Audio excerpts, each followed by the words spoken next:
और बड़ी खबर कोरोना वायरस से जुड़ी हुई महाराष्ट्र से है, जहां मरीजों में एक और इजाफा हुआ है। जी हां, एक और कोरोना का मरीज निकला है महाराष्ट्र में।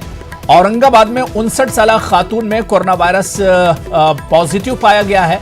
रूस से ये खातून आई थी। कोरोना के महाराष्ट्र में अब तक हुए 32 मरीज है। हमने सुबह आपको बताया था कि 31 मरीज हैं और हिंदुस्तान में सबसे ज्यादा किसी रियासत में महाराष्ट्र में अब कोरोना वायरस के मुतासरीन की तादाद 32 हो गई है।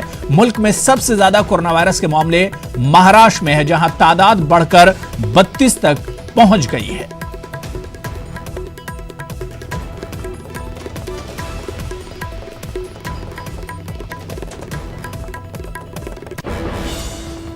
बैरून ममालिक से हिंदुस्तानियों को वापस लाने का सिलसिला भी जारी है। एयर इंडिया का एक और फ्लाइट राजस्थान के जैसलमेर एयरपोर्ट पहुंचा। इटली से 112 हिंदुस्तानी तलबा को लाया गया। इन तलबा की स्क्रीनिंग हो रही है।